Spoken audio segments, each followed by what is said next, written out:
They said the screaming carried for miles. Not metaphorically. Literally. Autumn 1463. I want you to imagine that you are an Ottoman soldier. Hardened, seasoned, unshaken. You marched with the greatest army on earth. You stood beneath the walls of Constantinople when they finally broke. You watched empires fold like wet parchment beneath cannon fire and discipline. You do not frighten easily. And now you are marching north, into a place barely worth marking on a map. A thin slice of land. A minor principality. Wallachia. One rebel prince. This should be over quickly. Weeks, perhaps days. Then the smell reaches you. If you enjoy these stories, please leave a like and subscribe to my channel, Prophet's Lens.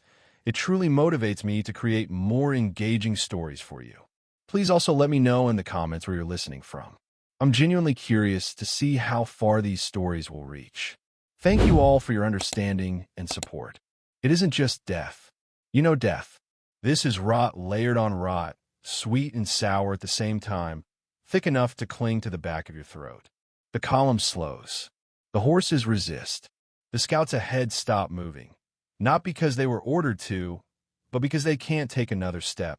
You crest the hill outside the capital, and you see the forest. Except it isn't a forest. The trees stand too straight, too deliberate, row after row, receding into the distance with mathematical precision. And then your mind finally understands what your eyes are seeing. Men, thousands of them, your brothers, your comrades, 20,000 bodies lifted into the air on wooden stakes, aligned in cold geometry as far as the eye can reach. Some have been dead for weeks, skins stretched tight and blackened, bellies swollen in the sun. Others are still alive, still breathing, still twitching, still screaming. This is not chaos. This is design. Your Sultan, Mehmed II, the conqueror of Constantinople, the man who broke Byzantium, stares at the field in silence.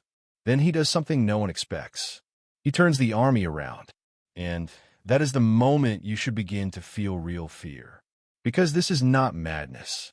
This is strategy. Measured. Intentional. Terrifyingly effective. The story you think you know about Vlad the Impaler isn't false. It's incomplete. The truth is worse. Because what you're witnessing is the culmination of a lifetime spent learning how to break human beings. Not physically, but psychologically. This is the story of how one man weaponized suffering so precisely that he bent empires without winning a single conventional battle. And the real horror isn't what he did to bodies. It's what he did to minds. So let's ask the question most people avoid. What breaks a human being so thoroughly that they become capable of this? The year is 1443. Vlad is 11 years old. His father, Vlad II, called Vlad Dracul, the dragon, has made a bargain. Not a symbolic one, a literal one. Across the table from Sultan Murad II of the Ottoman Empire. The terms are brutally simple. Vlad Dracul keeps his throne in Wallachia. In return, he hands over his two youngest sons as hostages. Living collateral, insurance written in flesh. So Vlad and his brother Radu are taken from their home and delivered deep into Ottoman territory. Not thrown into dungeons. That would have been easier. Instead, they are kept as guests at the courts of Edirne and later Manisa. They're dressed well, educated thoroughly, trained in languages Turkish, Arabic, in philosophy, in statecraft, in the Quran. From the outside, it looks like privilege.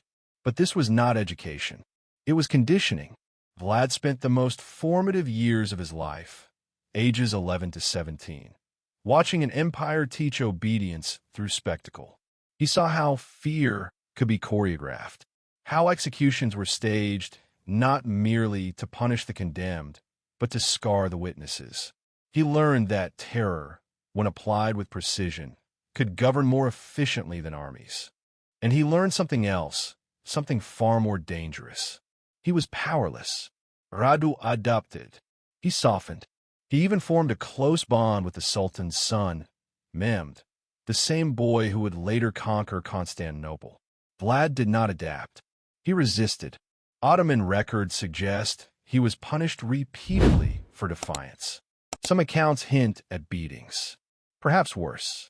The details are blurred by time, but the outcome is not.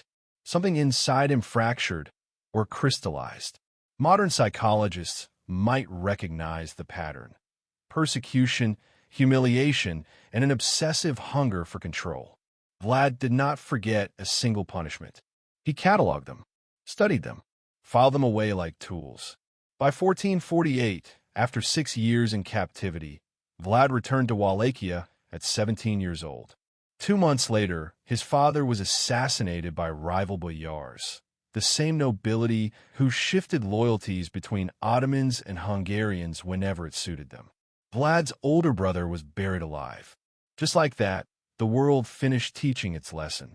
Vlad was alone, surrounded by enemies, protected by no one. And here's where the story truly turns. He did not merely want revenge. He wanted to remake the world in the shape of what had been done to him. Everything the Ottomans had taught him about terror, he would refine, sharpen, perfect, and unleash in ways they themselves had never imagined. But first he waited. For 6 years, he lived in exile, watching, planning, studying warfare and politics like a man memorizing scripture. And in 1457, backed by Hungarian forces, he finally seized the Wallachian throne. The boy was gone. The monster was ready. Vlad's coronation feast should have been a celebration. Instead, it became a blueprint. He invited the boyar families, the very men who had murdered his father and buried his brother alive.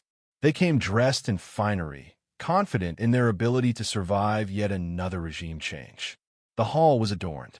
Wine flowed. Laughter echoed. Then Vlad stood and asked a single question. How many princes have you lived under? The older boyars answered proudly. 7, 10, a dozen. They were boasting, advertising their talent for endurance, for betrayal, for outlasting any ruler foolish enough to trust them. Vlad smiled, and then he gave the order. Every boyar who answered was arrested on the spot. But this is where the machinery reveals itself. Vlad did not execute them. Not immediately. That detail matters. Instead, he divided the boyars the way a surgeon divides tissue, with cold attention to age, strength, and usefulness. The older men, the architects of betrayal, the ones who had signed orders and whispered lies and buried his brother alive, were taken first. They were impaled outside the palace walls where everyone could see them. Not quickly. Never quickly. The stakes were prepared with care, shaped and placed to avoid the organs that would end suffering too soon. Death, for them, was meant to arrive slowly, over hours, sometimes days. Their screams did not interrupt what followed. They accompanied it, a kind of living percussion.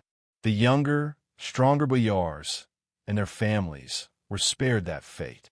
For now, they were stripped of their silks and rings, marched north for nearly 50 miles to the ruins of Powenary Castle, high in the mountains.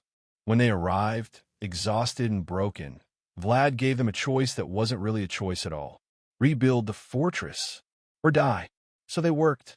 Month after month, they hauled stone up the mountainside with bare hands. No servants, no privilege, no merci. Their clothes rotted away. Their hands split and bled. Men collapsed where they stood and were left there. Most did not survive the labor. Those who did were changed beyond recognition. By the time Powenary rose again, the old nobility of Wallachia was gone. In its place stood a new class. Men who owed everything to Vlad and understood, with absolute clarity, what displeasing him meant. This was not revenge. It was demolition. Vlad wasn't punishing individuals. He was dismantling the power structure that had made his country weak. And in doing so, he revealed something essential about his psychology. He didn't want obedience. He wanted inevitability. He wanted people so broken that compliance felt less like a choice and more like gravity. Still, this was domestic terror. The boyars were finished. The message inside Wallachia had been delivered. What came next would echo far beyond its borders. In 1459, Sultan Mehmed II, the same Mehmed who had once shared childhood corridors with Vlad, sent envoys to Wallachia. The message was formal, almost routine. Pay the annual tribute. Renew your oath of vassalage. Present yourself personally in Constantinople. Submission, dressed in ceremony. The envoys arrived expecting negotiation. Theater, perhaps a calculated insult followed by compromise. Instead, they stepped into something far worse. When they entered Vlad's court, they refused to remove their turbans, a standard religious custom in Ottoman protocol. Vlad asked them to explain the tradition. They did, likely relieved. This felt like diplomacy. Vlad listened, nodded. Then he spoke. I respect a man who honors his faith so completely, he said. Let me help you honor it forever. He ordered the guards to nail the turbans directly to their skulls. Not execution, mutilation. The cruelty was precise, symbolic, and anatomical at the same time. The nails were placed so the men would survive. They were meant to walk, to return, to be seen. They staggered back toward Constantinople screaming, bleeding, half-mad with pain. Living letters written in flesh. When Mehmed received them, these envoys he had sent in good faith, now permanently disfigured, he understood instantly that the man before him was not the boy he once knew. This was something else, something that had taken Ottoman lessons in terror and evolved them beyond recognition. War was now unavoidable. But before armies moved, Vlad sent more messages. Most people misunderstand impalement. They imagine brutality, savagery, a spike driven straight through the body. That would miss the point entirely. Impalement, as Vlad practiced it, was engineering. The stake was rounded, oiled, inserted carefully at an angle calculated to avoid the heart, lungs, and major arteries. The victim was raised upright, and gravity did the work over time. Hours, sometimes days. The body's own weight slowly advanced the wood upward. Some lived for 3 days. That was the purpose, because Vlad understood something modern psychology confirms. Prolonged suffering is infinitely more traumatizing than sudden death. A beheading is shocking, but brief. Impalement was a performance, a lingering spectacle of sound and movement that echoed across valleys. And the act itself was only half the weapon. The staging was everything. Victims were placed in public squares, along roads, outside city gates, anywhere eyes would gather. Stakes varied in height. Peasants low, nobles higher, enemy commanders highest of all. A grotesque hierarchy carved into the landscape. Everyone has a place in my world. Everyone suffers according to their station. In some accounts, the bodies were arranged in deliberate patterns, circles, stars, concentric rings. This wasn't chaos. It was control, a declaration. I have the power to turn human agony into order. A German pamphlet from 1462, propaganda, yes, but based on eyewitness testimony, describes Vlad dining among the impaled, a table set amid the stakes, eating calmly while men died around him. Whether every detail is true almost doesn't matter. The message is unmistakable. Fear wasn't a byproduct of Vlad's rule. It was the foundation. Whether that particular scene happened exactly as described is debatable. Medieval sources exaggerate. Pamphleteers embellish. Memory mutates under horror. But the message behind it is not in question. I exist beyond your moral vocabulary. Your revulsion has no leverage over me. That was the point. The Saxons, who had their own bitter, tangled relationship with Vlad, understood the power of that message immediately. They reproduced it, distributed it, illustrated it. Their pamphlets, crude woodcuts splashed with ink and accusation, became some of the first mass-produced horror stories in European history. And they worked. Those images traveled faster than armies. Across trade routes, across borders, across imaginations. By the time Vlad's name reached Western Europe, it no longer needed explanation. It carried its own weight. But here's the question no one was really asking. Was any of this effective? Was terror actually a viable military strategy? Or was Vlad simply a sadist with authority and time? The answer came in the fall of 1463. and it was devastating. By early that year, Sultan Mehmed II had reached the end of his patience. Vlad had not only refused to pay tribute, he had gone on the offensive. He launched raids deep into Ottoman territory south of the Danube. Villages burned, garrisons vanished. In one particularly brutal campaign, Vlad crossed the river with a relatively small force and, according to his own letter to the Hungarian king, killed more than 24,000 people. He didn't boast vaguely. He counted. He categorized. Men, women, children. This wasn't rage. It was accounting. Mehmed, the man who conquered Constantinople at 21, who crushed rebellions as a matter of routine, who commanded the most powerful military machine on earth, decided to deal with Wallachia personally. In the summer of 1463, he assembled an army estimated between 60 and 90,000 men.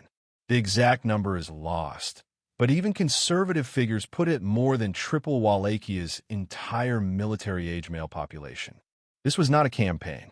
It was meant to be erasure. Vlad, by contrast, could muster perhaps 20 to 30,000 men at best. Many were peasants, poorly armed, poorly trained. A conventional battle would not have been heroic. It would have been slaughter. So Vlad refused to fight conventionally. As the Ottoman army crossed into Wallachia, they found nothing. Village abandon, wells poisoned, fields burned to ash, food gone, water fouled. Vlad had ordered his own people to disappear into forests and mountains, taking livestock with them, leaving behind a dead landscape. The supply line stretched. The men grew hungry.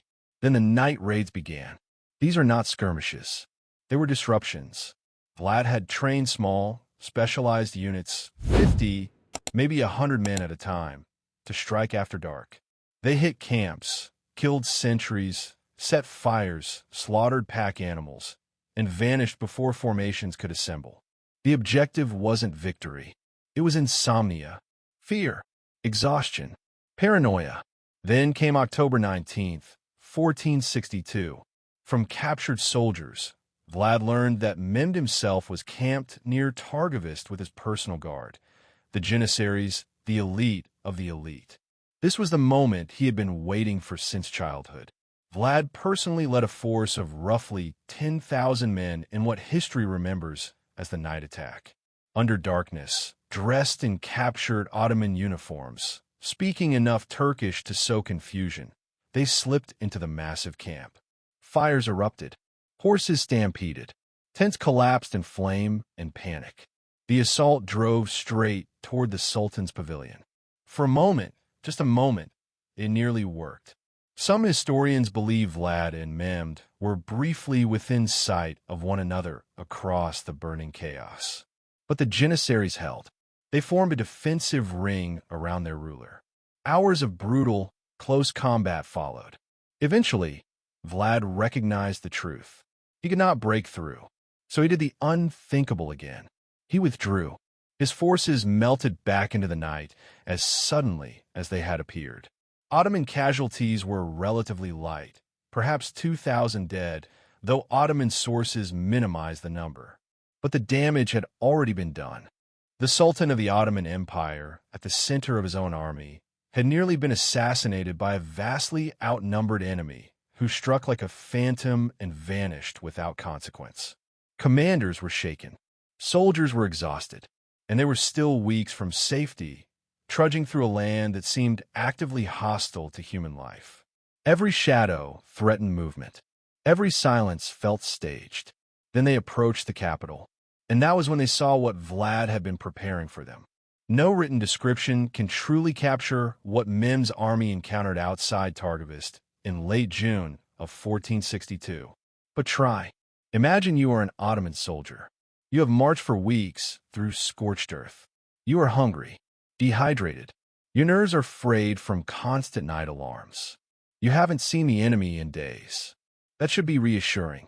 Instead, it feels wrong. Then the smell reaches you. If you've ever smelled a dead animal rotting in summer heat, multiply it by thousands. Add the sickly sweet stench of decomposing human flesh. It coats your tongue, crawls into your lungs.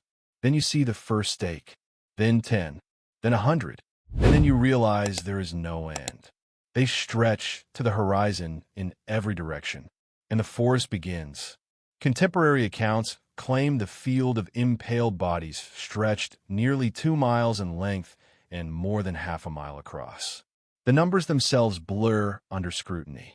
Ottoman sources, likely minimizing for their own reasons, suggest 10,000. Wallachian and Hungarian accounts push the figure closer to 20,000. The truth, as it often is, probably lives somewhere in between. 15,000, 18, 20. At a certain scale, the exact number stops matching. What matters is this: none of it was random. The stakes were arranged with obsessive precision. Concentric circles radiated outward from a capital. Rows stood aligned with deliberate spacing. In some sections, observers reported star-shaped formations, patterns visible from elevated ground. This was not a massacre born of panic or rage. It was preparation. Vlad had spent weeks, perhaps months, assembling this tableau. Soldiers captured in earlier raids. Sympathizers seized at border crossings. Prisoners deliberately kept alive, sustained just long enough to become part of something larger than themselves. Some of the bodies had been dead for weeks, bloating and blackening under the summer sun. Others were newly impaled, and some, according to multiple independent sources, were still alive. The Byzantine chronicler Leonikos Chalkikondyles, who interviewed eyewitnesses, wrote that the moaning of the dying carried across the entire field. Not screams, moans. The sound people make when they no longer have the strength to cry out, but have not yet lost awareness. Some have been impaled for days. Their bodies were consuming themselves from the inside out. Too weak to move, too weak to scream. Still conscious. The Ottoman soldiers, men who had stormed cities, slaughtered defenders, and waded through blood as a matter of duty, began to break. Accounts describe hardened veterans vomiting where they stood. Some refused to advance. Others deserted under cover of darkness, preferring the risk of execution to another step forward. And at the center of it all, on the tallest stake in the field, stood Hamza Pasha, a high-ranking Ottoman commander captured in an earlier engagement. His body was dressed in what remained of his military finery. He was positioned deliberately, facing the road the Sultan would take. A message written without words. This is what I do to your best men. Imagine what I will do to you. Sultan Mehmed II. This is the same man who watched the walls of Constantinople collapse beneath his cannons, who ordered massacres without hesitation, reined in his horse, and stared in silence. Different sources record different reactions, but the most widely accepted comes again from Chalkikondyles. It is not possible to deprive such a man of his country. A man who knows how to use power in this way is worth much. This was not praise. It was recognition.